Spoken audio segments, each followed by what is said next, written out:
Chapter 2. Avoiding the Management Trap. Reinforce self-sufficiency rather than dependency. Network marketing is based on a team-building philosophy rather than a supervisory one. Perhaps the single most frequent cause of failure in network marketing is the mistaken belief that we must manage our downline distributors. Typically, after new associates spend their first month or two recruiting 10 or 15 friends, they end up devoting the rest of their time attempting to make those few people successful. That's what we call the management trap. Let us quickly point out that there is a significant difference between managing and supporting a downline organization. Playing caretaker to their organization causes new networkers to spend a disproportionate amount of time on a particular leg or legs of their downline, to the exclusion of everyone and everything else. It creates a false codependency, doing for others instead of teaching and encouraging them to do for themselves.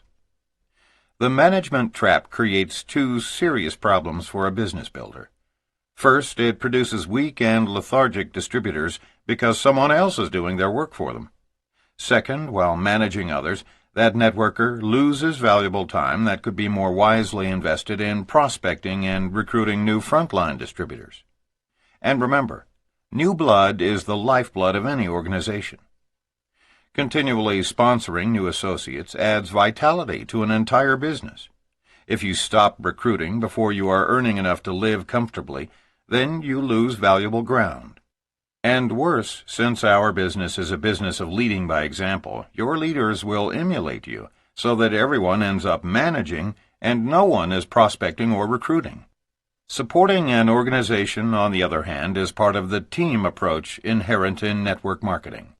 It involves responding to legitimate requests on the part of any and all of your associates to help close a serious prospect or give them encouragement when they are feeling down.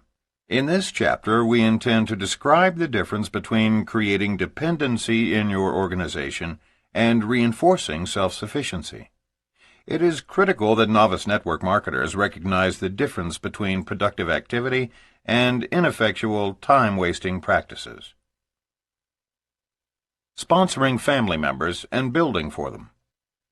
Mark discovered the pitfalls of supervising his family's line the hard way when he recruited his own father. As he tells the story, "It really hurt when my father said, 'Son, you're embarrassing me and ridiculing the family name in Missouri by selling snake oil in one of those damn pyramid scams.' It hurt because I had always loved and respected my father. He never made much money while we were growing up, but he did start his own advertising and public relations firm. He also wrote 2 novels, one of which, Man Trap, became a bestseller in 1948. Dad was a proud man who always told me that integrity is more important than wealth, and to never do business with a man whom you can't trust with a handshake." By the time I was a 16-year-old sophomore at Glendale High School in Springfield, Missouri, Dad left the field of writing novels and magazine articles to launch an advertising agency. I was so proud when he trusted me to go out and solicit clients. He said that if I could get a client to use our agency, he would let me have a shot at writing the copy. I was so enthusiastic that I went charging out and actually obtained a client the first week.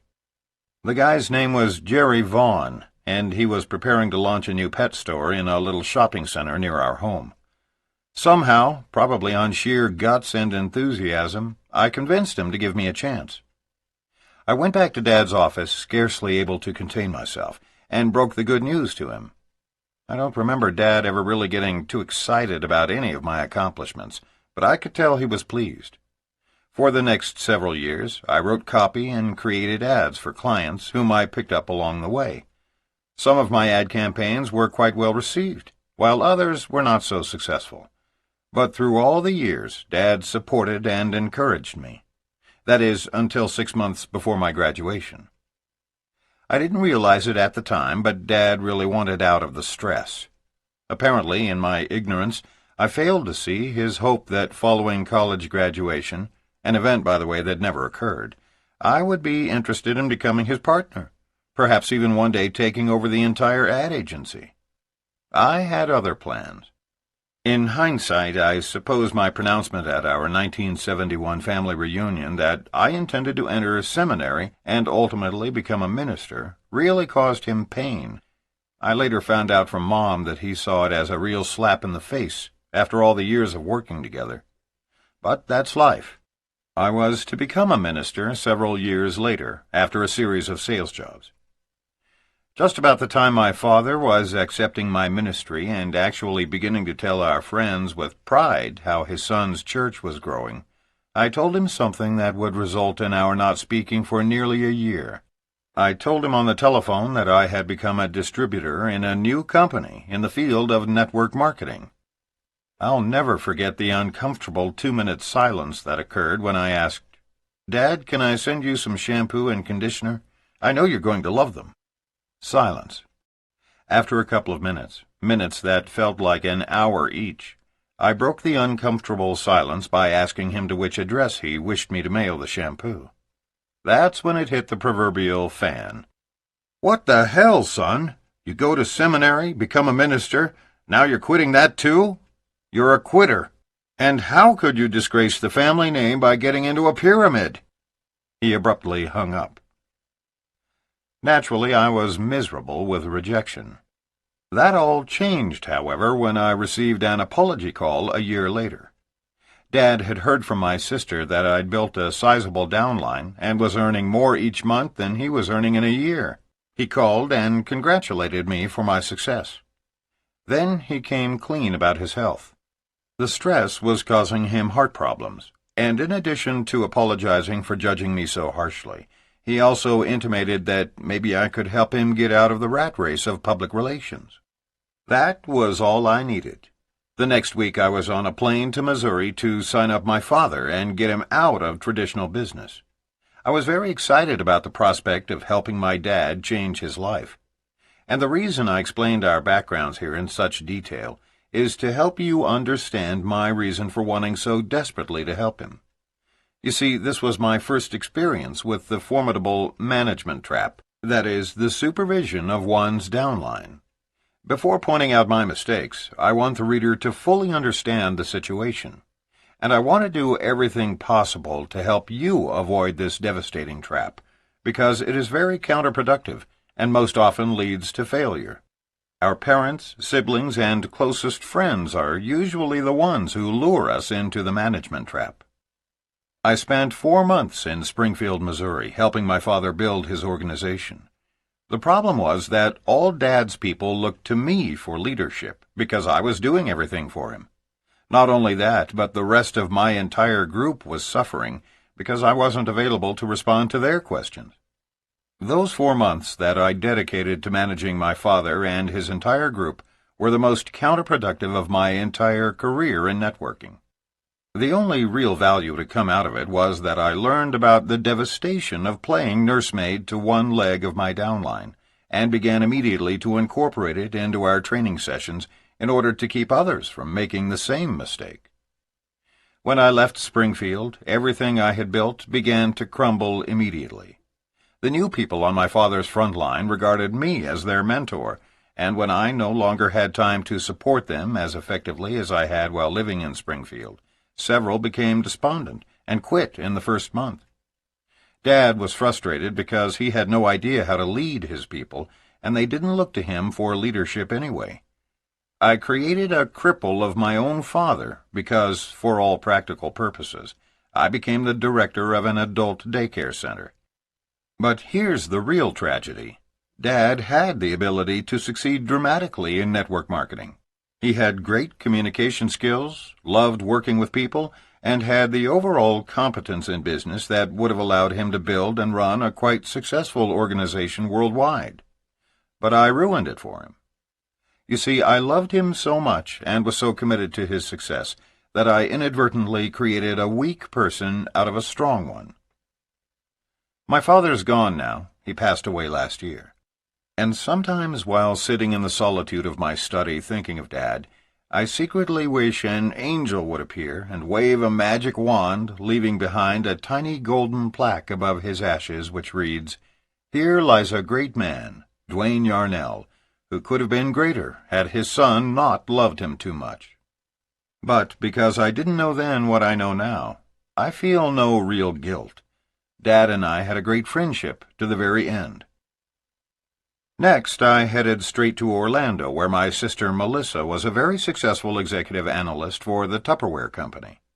With my sister, I had a legitimate reason to enter the management trap, or so I then mistakenly thought, because I felt that she had a personal conflict of interest. Because Tupperware is a direct sales company, Melissa felt that for her to build a network in another company would be entirely inappropriate. I admired her decision and decided, once again, to manage my sister's entire downline. I recruited her frontline leaders, trained them, and supported them, because Melissa just couldn't violate the trust Tupperware had placed in her. Once again, I fell unwittingly victim to this administrative role. Meanwhile, all my other organizations across the country were feeling the frustration of seldom reaching me because I was so vitally focused on managing my own family's groups. To make a long story short, when I went back to my own home in Aspen, Colorado, I had successfully wasted over 8 months building my executive downlines for both my father and sister.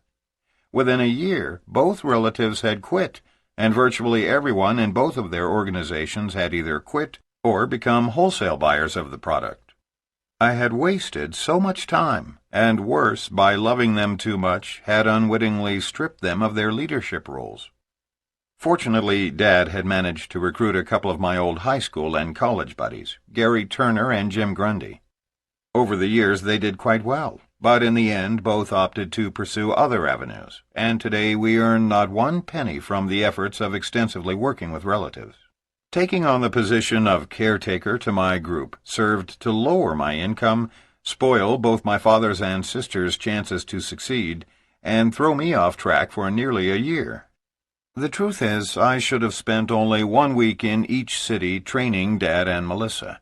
Then they might have both been prepared to build their groups. If you find yourself alone in network marketing, with none of your family members supporting you, there are better ways to transform them than trying to coerce them into the business, and then doing it all for them. If we want to change others, we begin by changing ourselves, and alterations in their behavior will naturally follow. The truth is that we are empowered far less by heredity, luck, and circumstances than by our vision of what we believe is truly possible for ourselves. Jimmy Cossert of Renton, Washington, is one of the legendary big money earners in the networking industry. But it took an early morning self-evaluation to break an inherited cycle that had predominated in his family for over a century. He explained it to us in this way. It was near the end of my first year in MLM that I chose, early one morning at 5 o'clock a.m., to break the cycle of poverty that had been in my family for generations. Everyone I recruited had quit. Everyone. Everyone I loved had told me no. I had no money coming in, no chance to return to a downward spiraling real estate market with any hope of financial recovery, no experience in other fields, no college education, and no will to persevere. My great-grandfather had been poor and uneducated, as had my grandfather, my father, and now me. Poverty, I thought, just ran in the family. My wife and children slept silently, and as I sat contemplating these people I so loved, and our uncertain future, a blinding flash hit me. Everyone in my past, perhaps at one time or another, had probably lamented the rotten hand they'd been dealt. But unlike them, I had one ace in the hole. Unlike my ancestors, I was now privileged to be in a great company, where people were actually earning unlimited income. None of my forefathers had ever been given that option. I, Jimmy Cossert, had been chosen to lead the charge out of generations of servitude and mediocrity for an entire ancestry who, before me, were never so privileged as to be able to restore dignity to our family tree. As I tiptoed to the bedsides of my 1- and 3-year-olds, I silently affirmed, "I will do for you what my great-grandfather would have done given the same opportunity. I will finish this race, and I will win." From that moment on, I set out to break the cycle of poverty. I know my predecessors might have done so themselves, had they been blessed with an unlimited income opportunity. My wealth now stands as a testament to a great-grandfather who persevered in everything he did in a generation which offered no possibility for wealth and time freedom for poor, uneducated people. None of my kids will ever have to sit in the dark at 5 o'clock a.m. and feel depressed because they're impoverished. Thanks to network marketing, the cycle is now broken. The Messiah Complex. With both of us coming from theological backgrounds, we know what it's like to be victims of the Messiah Complex, which is very similar to the management trap, but with more emphasis on saving people. Given our backgrounds, at one time or another, we wanted to save the entire world and every single person we sponsored. Each time we found a good person, especially one who appeared to need saving, we would end up dedicating much of our time managing that individual and his or her entire organization. But it doesn't work, as RENE and I both learned over and over. Here's the irony. Those frontline recruits who demand the least attention are usually the ones who become the most successful. For example, let's consider Dennis and David Clifton, brothers from Texas. At the time, Dennis was a student in the doctoral program at the University of Texas, and David was a detective with the Houston Police Department. After only about a month in the business, Mark recruited Dennis and taught him everything he knew, and Dennis then taught David what Mark had shared with him. Mark initially thought he had offended them somehow when their phone calls ceased to come daily, but he discovered that they didn't need him like they did in the very beginning. They had their serious prospects call him to confirm the authenticity of this business and to be closed, but otherwise they understood the simplicity of recruiting and training others, and they just did it. If there's one primary lesson we learned during our first few years in networking, it's that those recruits who need us the most usually succeed the least, and those who prosper self-sufficiently deserve all the credit. Mark recalls, "I remember it feeling like a real slap to my ego the first time Dennis Clifton went an entire month without calling for help. Yet when I awakened from my need-to-be-needed stupor, I was astounded to discover that the Clifton boys had passed me by. Only in MLM is it rewarding to have our downline members reach the very top level of our compensation plan before us." Kathy Dennison and Terry Hill needed no Messiah either. In spite of the fact that neither had ever participated in MLM before, even as frontline distributors, they simply didn't need Mark to save them. Except for a few telephone calls their first month or two, and some help closing prospects in their first years, they became totally self-sufficient immediately. The new people who whined and moaned and complained were all out of the business in a few months. Those who have become millionaires did it primarily on their own. Mark gave them the support and the duplicable system Richard Call taught him, and they proceeded to successfully accomplish great things. They are all winners. The last thing a winner needs is a manager or a savior. Remember, if new recruits finish their training and go to work without calling you every day and asking you to do everything for them, don't be offended. Be joyous. In this business, everyone has the ability to do great things, but those who lean on their uplines for everything are usually the ones who fail the most rapidly.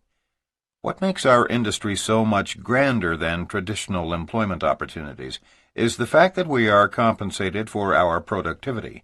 We aren't like some traditional corporations, such as TWA, who, at the time of this printing, haven't given their hardest-working employees a raise in 10 years, while their CEO allegedly continues to earn $3,000 a day. If new associates want to earn more than a particular leader above them, they just need to be more productive, i.e., find more frontline distributors and customers who will use and share the products. That's what we love most about our business. While we can never actually lose our downlines, unless we stop ordering products, our downline leaders can certainly pass us in earnings. And some of ours have, especially since 1992, when we chose to dedicate ourselves to enhancing this industry's image through positive articles and media reports, lectures to universities, clubs, and organizations, and books such as this. We haven't actively pursued frontline recruiting nearly to the extent we did our first few years because we've elected to use the freedom earned for other causes. Additionally, we are upline leaders to some very sizable international organizations, all of which expect us to be present in their cities at least once a year. We travel extensively in some 20 countries. From Tokyo to Dallas and Sydney to London, we love to spend time with our friends and associates throughout the world. And even now, while we conscientiously avoid sinking into the director's seat, we do nevertheless feel a definite desire to spend quality time in each leader's city. Due to our travel agenda, several key players in our downline, some who have been in the business half as long as us, have become more prosperous. Why?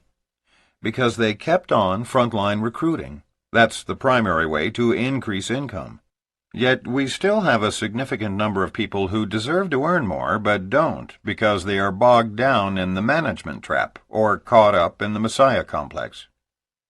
To be frank, there have been times when people earning $1 million a month, far more than us, question our sanity for choosing to try to elevate the entire industry instead of becoming gazillionaires by continuing to frontline recruit globally. Our response to them is simple. Read Living with Passion by Peter Hirsch. We found our passion.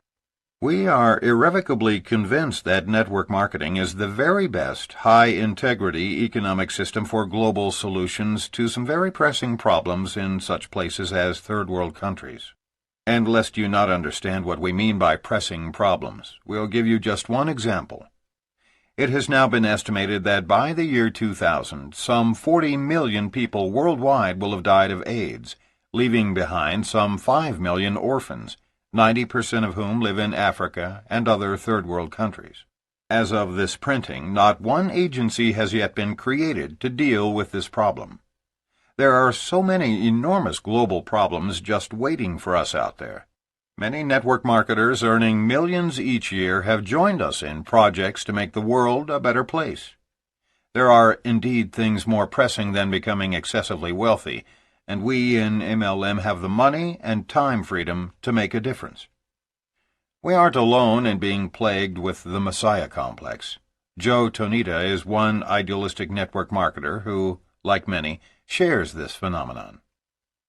The biggest challenge to me was figuring out who was really going to build a business once they showed an interest. To succeed, one must have belief before evidence. That is, they have to be able to picture themselves there and feel the emotions of it long before it actually happens.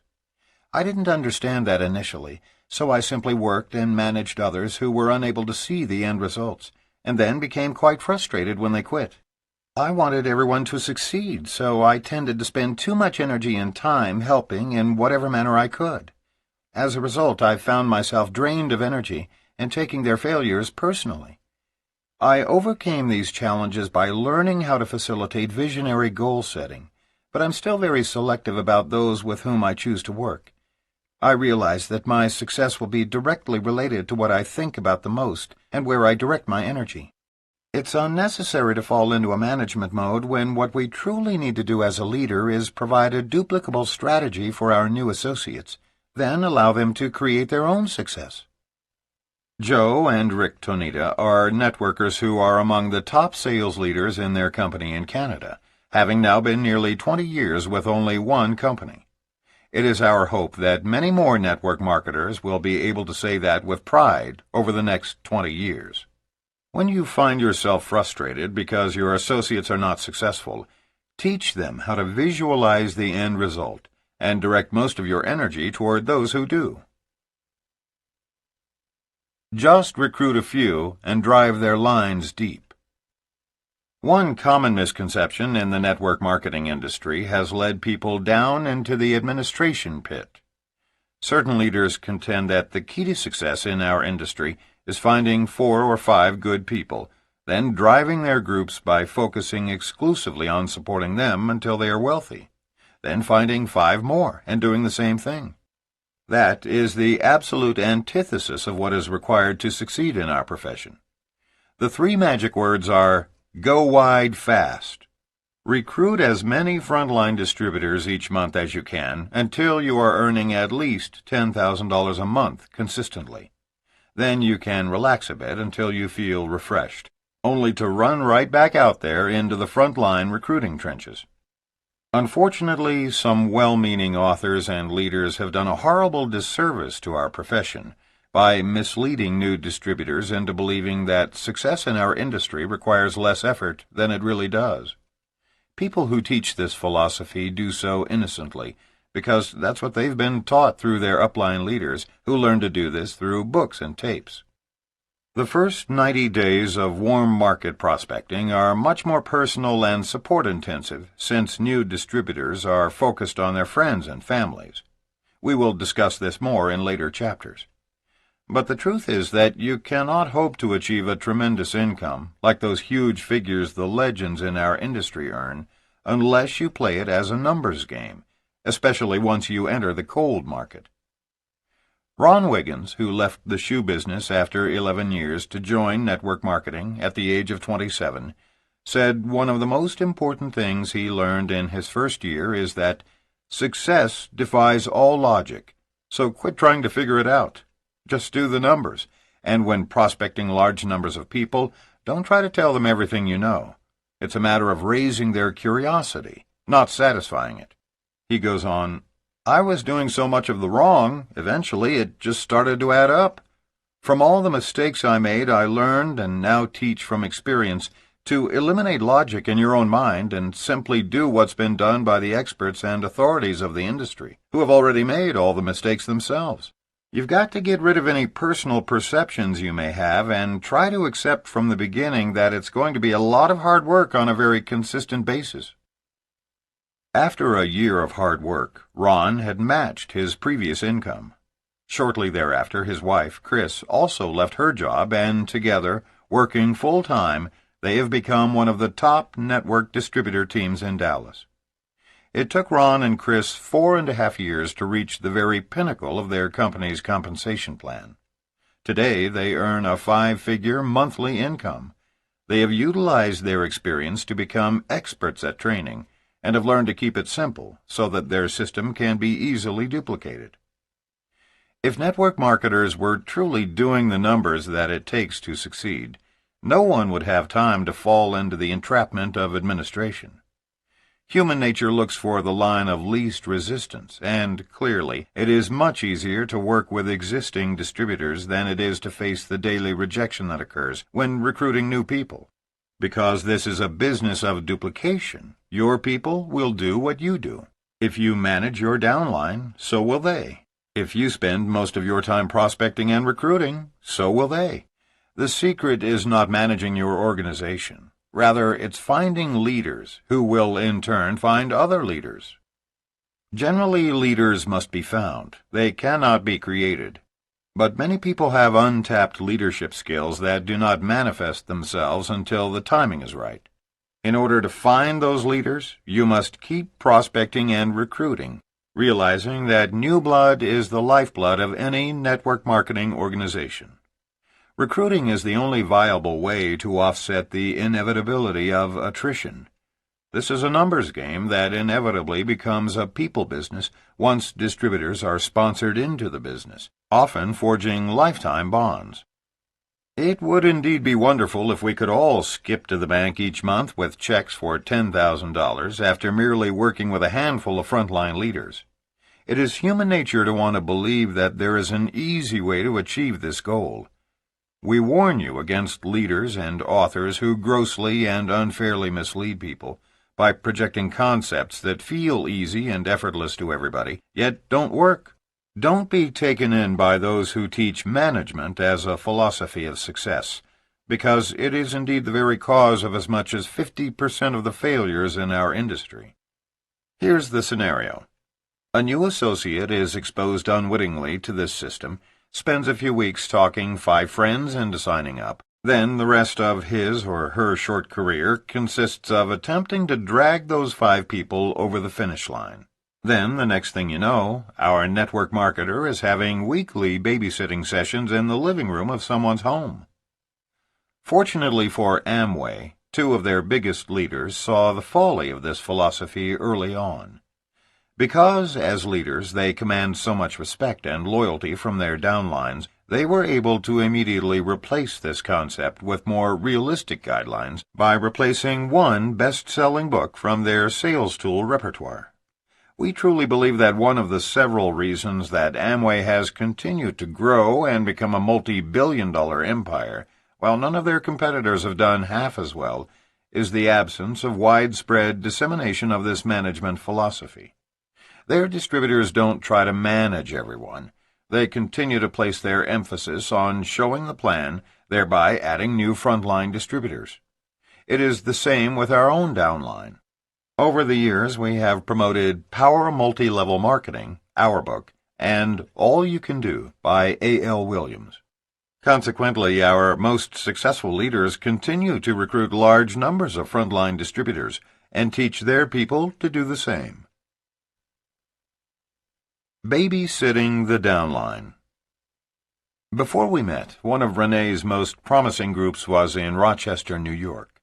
It was a dynamic growing leg of her organization led by a couple, Gary and Lori, who were self-sufficient with all of the vision, the integrity, and the enthusiasm to succeed at network marketing. They sponsored a friend named Mike, who was their strongest catalyst. For nearly 2 years, everything went well. RENE traveled there twice a year to work with them, and the rest of the time she supported them with teleconference and speakerphone meetings. There were generally 200 to 300 people in attendance, and the number of emerging leaders was growing with each visit. It was the epitome of how a long-distance networking organization can succeed. Then, almost in a single week, it all changed. Mike, once the best recruiter in the whole group, had secretly slipped into a management mode. His group was sizable, and he felt it was time to devote his energy to overseeing their recruitment activities. Because of his strong personality, no one felt they could do anything as well as he did it. With Mike so readily available, his organization leaned on him for everything: presentations, hand-holding sessions, closings, sizzle sessions, product clinics, and pep talks on the phone. Depressed and discouraged, Mike phoned Gary, who suggested that he talk to RENE. The phone call went something like this. "Mike, you sound down. What's the problem?" RENE was concerned. "I don't know. It just isn't working anymore. I'm absolutely fed up with babysitting my group. Isn't there anyone out there who can just do it on their own?" "Mike, you're the best recruiter in the business. How many people have you sponsored this month?" There was a hesitation before he answered. "I'm too busy babysitting, and no matter how hard I work, my group isn't growing anymore. I don't get it." "You know the saying, new blood is the lifeblood of this business. Stop recruiting and your organization dies a slow death. You want it to come alive? Go back to what works and what you do best. Recruit." "I just can't see the light at the end of the tunnel. It looks like I'll be babysitting the rest of my life. Ask my wife. I'm not even good at babysitting my own kids. If I could just find a way to do this without babysitting." 1 month later, Mike found a new company, a wholesale buyers club. It was exactly what Mike was looking for: a deal with no inventory, no product information to learn, no training required, and no babysitting a downline. Just sponsor people, and when they order anything, the upline gets a cut. Or so he thought. He told everyone in Rochester about this great new company. Gary and Lori were horrified, but fearing that they would lose out, they also signed up in the new company, just in case. Nearly all the leaders followed Mike into this new deal, but only as a backup to our company, of course.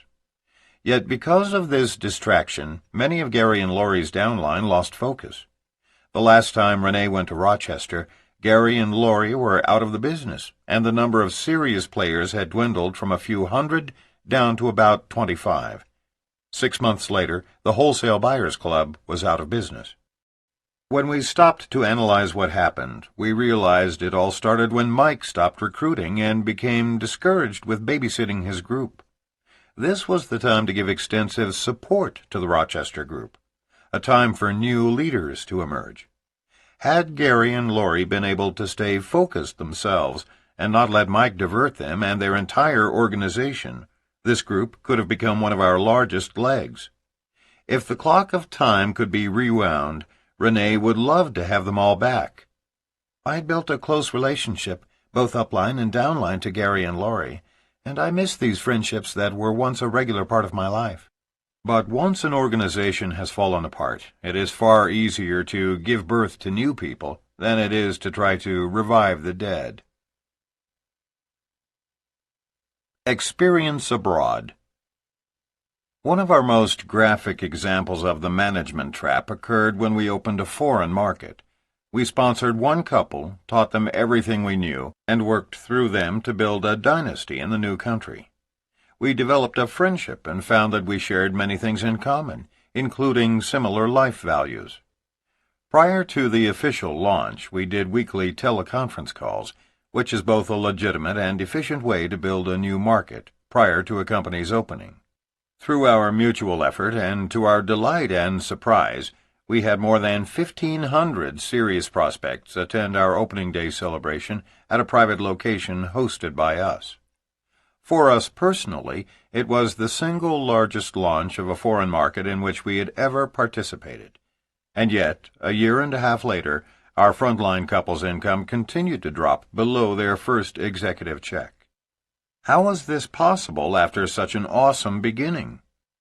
Prior to the official launch, everything was kept to a simple system. No hotel meetings, just friends telling friends. No literature, not even products, because they weren't allowed to be sold yet. But almost immediately after the opening, the couple we sponsored stopped building their frontline and started managing their group.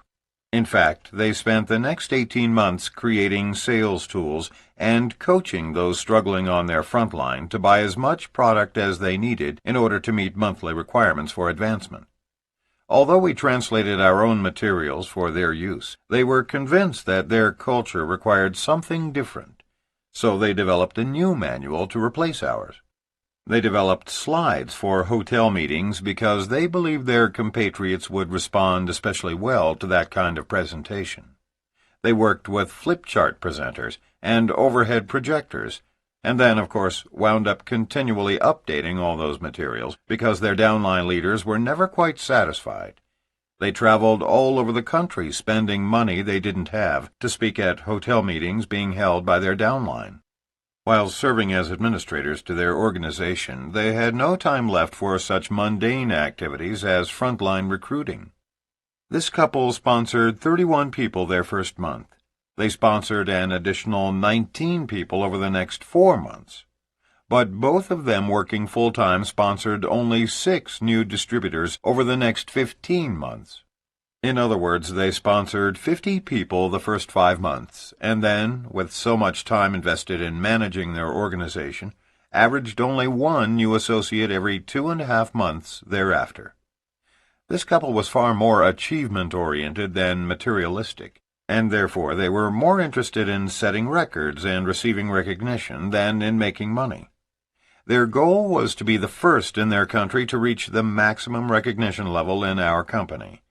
They achieved their goal, only temporarily, but their entrance into the management trap ruined what should have been our greatest income-producing leg. The couple quit in frustration. To this day, they blame it all on the compensation plan, the product pricing, and the failure of the industry in that country. They worked as hard as any 2 people have ever worked in network marketing. But it wasn't the cost of merchandise that led to their failure, nor was it the company's remuneration method or the inadequacy of network marketing in that part of the world. It was caretaking their organization, combined with their futile need to be first, that brought them down. Their downfall began their 5th month in the business when they stopped recruiting frontline. The good news is that this is not the end of the story. 2 other top leaders followed them out of the business. But at the request of some of the emerging leaders in this group, we are continuing to work with them. They have learned the hard way this lesson of trying to watchdog their groups and have gone back to basics, building a small customer base, prospecting, going wide on their front lines, working a simple, easily duplicated system out of their homes. We believe in this group and in its leadership, and are convinced that this time they are on track to set both economic and industry records in their country. It's crucial to learn from other people's mistakes, so pay close attention to this story. If you stop building your front line before you have a solid income, you will fail in this business. No one can succeed by sponsoring only one new distributor every 2.5 months. And even worse, by your example, you will teach your people to do the same. Full-time network marketers recruit for a minimum of 2 to 3 years before they can slow down. For part-timers, it takes longer than that. Set your sights on the goal, strive consistently to meet the steps outlined in your business plan, and don't look for excuses. Whatever it takes, just do it. The Piano Story. We have a story we like to share with people early in their careers. It's a great illustration that may help you in training and supporting your own organization. Imagine an audience of 500 people seated before a stage with a grand piano. Suddenly, out walks a person who has never had even one lesson and knows nothing about music. After the applause dissipates, he very aggressively begins to bang out horrible combinations of sounds that literally hurt one's ears. At first, the audience glances around the room in utter shock and disbelief. Following a full 10 minutes of pathetic piano beating, the audience begins to boo and hiss. Within a couple of minutes, their boos drown out the performer, who calmly stands, bows, and walks off. As the hacker exits, a pianist with 30 years' experience enters from the other side of the stage. He methodically and flawlessly plays a beautiful Mozart concerto. When he's finished, the crowd leaps to its feet and gives him a thunderous ovation as he bows 2 or 3 times, then exits the stage. In the dressing room, the expert pianist notices that the first performer is gently humming to himself and adjusting his tie before leaving. Although the expert pianist is somewhat embarrassed to bring up the subject, his curiosity finally gets the best of him. He smiles in the mirror at the first performer and asks a question. "Forgive me for intruding, but I notice you aren't particularly offended by what just happened out there. I have to ask you, what's it like to be booed off a stage? I mean, isn't it horribly degrading?" The gentleman turns around so that he is facing the pianist, and with all seriousness responds, "Oh no, I didn't take it personally. It was the piano." Perhaps one of the most interesting elements of human nature is our tendency, and to a greater or lesser degree we all possess it, to place blame elsewhere. The truth is, while many people criticize our industry after they fail, it's not the fault of the industry. As in the preceding story, a poor musician can't legitimately blame the piano for his lack of talent. You may want to remember this story and share it with new distributors. The buy-in. Of all the possible fiascos stemming from the management trap, buying in for your downline or teaching them to do this for their distributors is the worst. Marketers who get caught spending more time managing than recruiting often get snared into this trap, which has serious legal consequences. And when law enforcement goes after a buy-in pyramid deal, we all look bad by association. Success in network marketing results from the creation of real volume as opposed to promotional volume. Real volume is produced from orders of satisfied customers and distributors who use and love the products or services, ordering them month after month, thus creating long-term stable sales volume in that organization. It is the most important type of volume because it represents money spent by bona fide customers for items that their families consume and then reorder. Promotional volume results from multiple product packages that are ordered by distributors who may be attempting to buy their way to the next level, or intend to use these packages to get their new distributors started in the business. Buying in will always backfire with distributors who simply cannot afford it and have no legitimate outlet for moving the products. When new associates join your organization and have definite prospects to whom they know they can sell their starter packages, Promotional volume can be a valuable tool for creating the often needed initial volume swell to get distributors through qualification requirements. But first-year networkers often get confused by this sudden spurt of success and start thinking that they have created a solid flow of volume throughout their organization. Promotional volume does not result in a stable organization. Both types of volume serve their purpose in network marketing, but the majority of new distributors will benefit from being introduced to a low-cost product starter package consisting of products, training, or services they will personally use, which is the essence of starting people in our business. Some people caught up in supervising their groups who are simultaneously working toward promotions and higher rankings within their companies will often purchase unneeded products and then teach their personally sponsored frontline distributors to do the same thing in order to meet requirements for advancement. However, if distributors are doing this business right, they will be recruiting enough new people each month in order to advance through the ranks properly. But if they start attempting to manage a small group of marketers, they may find at the end of the month that their sales volume requirements are not adequate.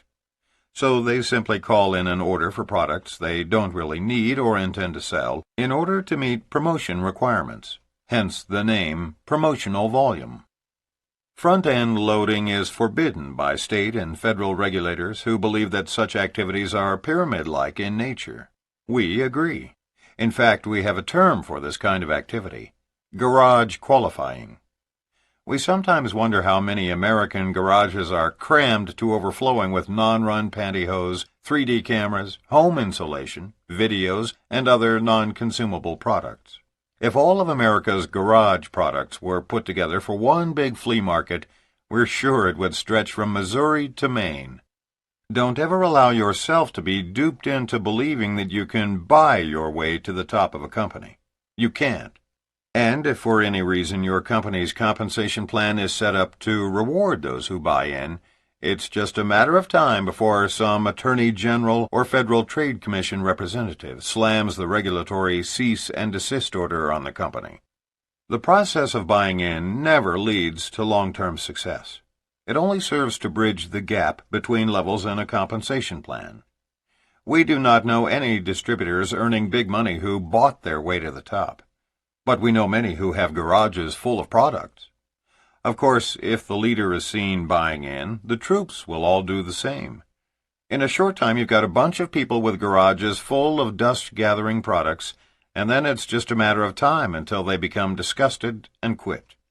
And when they do, rest assured they'll tell everyone who will listen what a horrible scam this industry is. Many of the better companies have implemented product return policies of up to 90%, which precludes people from being burdened with so many products. It can be a rude awakening for a buy-in leader when his check arrives and it's minimal because his company has charged back all returns from the very angry distributors whom he front-end loaded. Some network marketers, in their eagerness to get off to a fast start, simply don't understand this philosophy and will make the mistake of skipping over the critical step of creating real volume in their organizations. It is vital that all new distributors begin with a solid commitment to use as much product as possible, share the product personally, especially among close family and friends, and teach everyone in their organization to do the same. As simplistic as this may seem, it must be done before beginning the more dramatic and gratifying process of creating large recruiting volume through your power players and teaching them to duplicate the process. It is the balance of both types of volume, promotional, to propel you into success in the early days, and real, to stabilize your volume and provide ongoing residual income that results in the long-term success we all desire. Promotional volume is extremely valuable, but your business can survive without it. However, failure to create real volume can lead to the eventual stagnation and collapse of your organization. Just give me your list and I'll do all the work. In early 1990, Mark recruited a man whose father-in-law owned the largest citrus company in the South and had access to the most prestigious office address in Florida. Their boardroom on the 55th floor overlooked the ocean and had seating for 300. We'll call these distributors by the names of Jeff and Mary. Jeff and Mary had a Rolodex of over 5,000 people, many of whom were small business owners and most of whom were entrepreneurs. Although Jeff and Mary had thousands of people to prospect, they fell victim to running an adult daycare center to which anyone in their organization could send prospects. Mark didn't fully understand the whole problem until it was too late. All he saw were the numbers, and their volumes looked great. Unfortunately, Jeff and Mary began managing their organization prematurely, and the group decreased in size from 3,000 to 500 people. Here's what went wrong. Never tell people that all they've got to do is sign up, give you a list of potential distributors, and then you'll do the rest. It doesn't work. Jeff signed up 10 people on his front line, then immediately told these men and women, some of Miami's real movers and shakers, to start sending prospects to his weekly meetings conducted exclusively on the top floor of their corporate building. He explained that he and Mary had the time to do the meetings and train the distributors, and that his people would merely need a wheelbarrow to take to their mailbox each day in order to carry all the money. For 2 months, everything went fine. Every one of the noon meetings on Tuesdays, Wednesdays, and Fridays were filled with curious prospects sent by bosses or close, wealthy friends to investigate this business opportunity. By the middle of the second month, Mary also had to launch Monday and Thursday meetings, and by the end of the next month, those too were filled. Many prospects were signing up, and their weekly volumes, in starter kits alone, were going through the ceiling. But everything changed the Monday that they announced that people were going to have to start doing their own presentations at their own homes in order to take care of the spillover. Just imagine the chaos. To begin with, Jeff had trained no one to do anything except send him leads, and none of the frontline people who had signed up under his 10 personally sponsored folks had been trained to do anything but send in their prospects. Simply put, in month 3, Jeff and Mary were so caught up in the muck and mire of the management trap that they couldn't move in any direction. Some new distributors were saying they'd been misled and demanded their money back. Some were angry that they hadn't yet met qualification requirements. After all, they'd been sending Jeff and Mary leads for 80 days. Where was this $15,000 a month they'd heard about?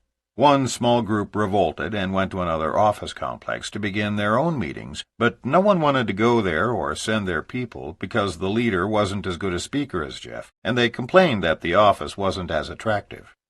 2 couples got together and hired an attorney on a contingency basis and filed a misrepresentation/fraud case against Jeff, who then had to spend countless hours preparing for depositions. Mary and Jeff, without Mark's presence in Florida to supervise what they were doing wrong, purposefully hid from him the system they were using. They knew he deplored big recruiting meetings, that he spoke against offices, that he taught everyone to avoid babysitting distributors at all costs. They fully understood his go wide fast advice, putting as many people on one's front line as possible until wealth had been achieved. Yet they fell victim to the management trap. Had Mark been in Florida instead of Austin, Texas, he might have been able to steer them right. Or, had they been honest about their methods, he could have salvaged the situation. All he heard about were the many great people they were recruiting and all the great volumes being achieved. By the time he discovered the truth, it was too late, for they had both mentally and emotionally burned out. Within 5 months of the day that Mark sponsored Jeff and Mary, they were selling everything but their clothes and leaving town humiliated. Mary's father had virtually disowned the 2 of them for embarrassing an old-money family in the Deep South, where image is everything. And we can tell you unequivocally that with their talent, and with all the names in their Rolodex of reputable entrepreneurs whom they knew on a first-name basis, all they had to do to succeed was teach the big hitters to begin with their 25 prime contacts, do in-homes, and go wide fast.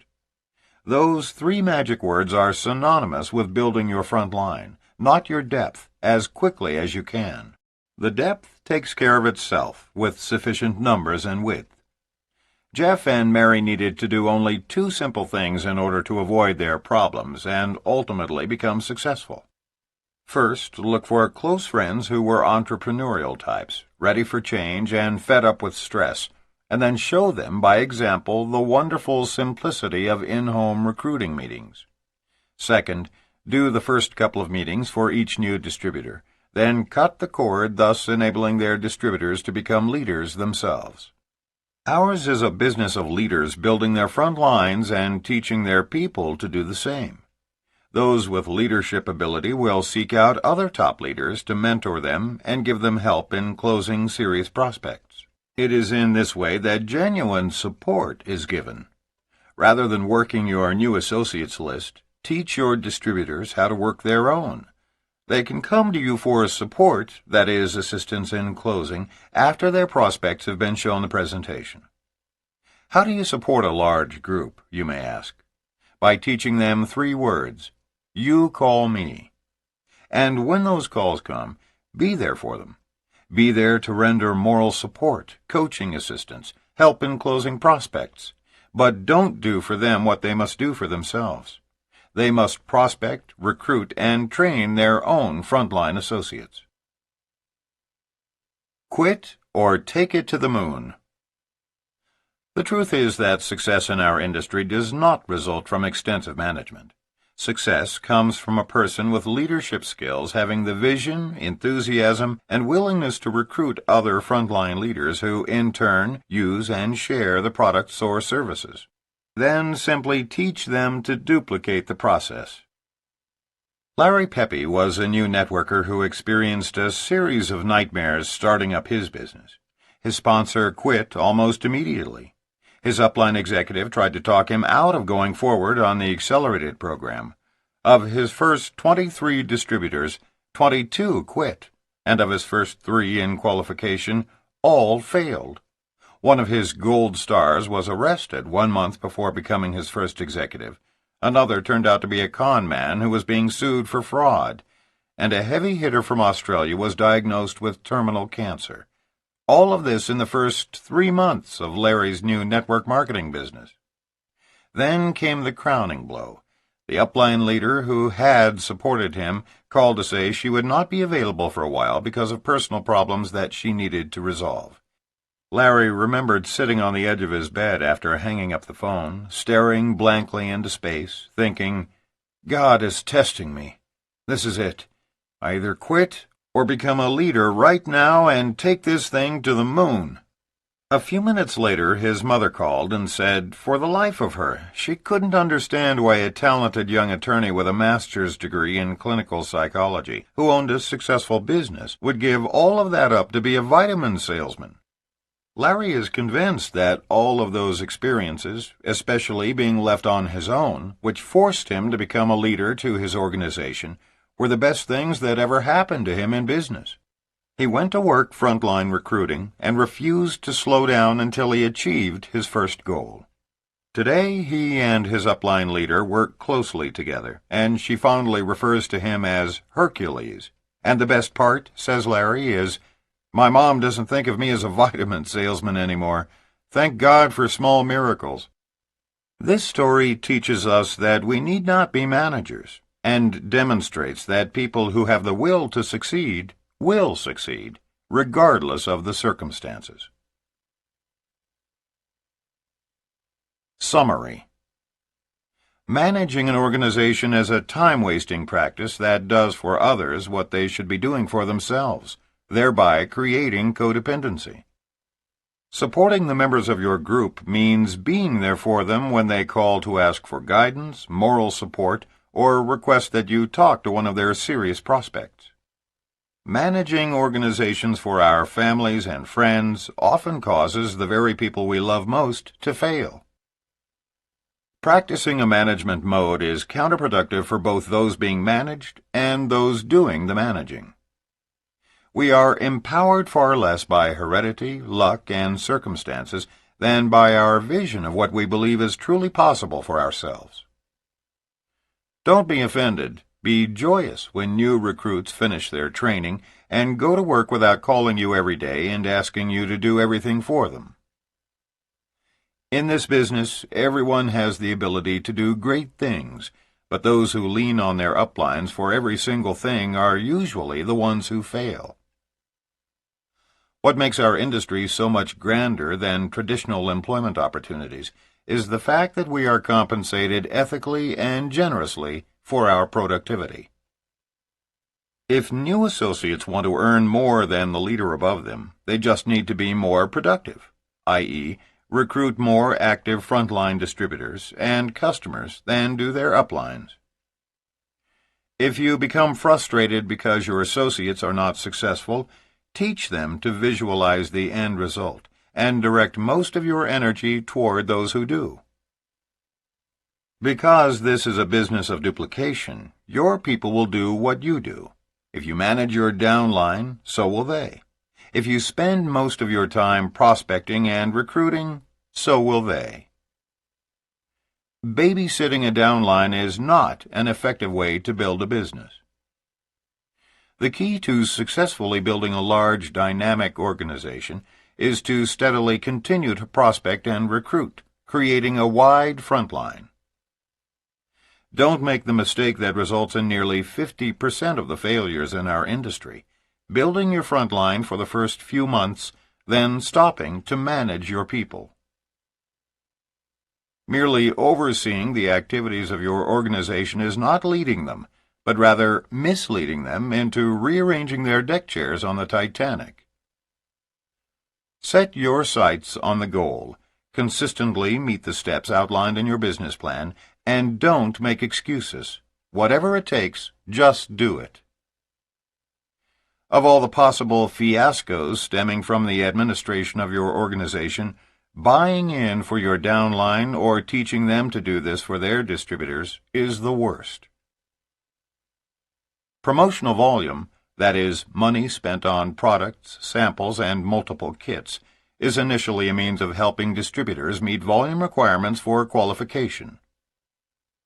Real volume, that is, products or services ordered for regular monthly usage by satisfied customers and distributors, is what ultimately creates passive residual income, and is the essence of what makes network marketing a viable, ongoing business.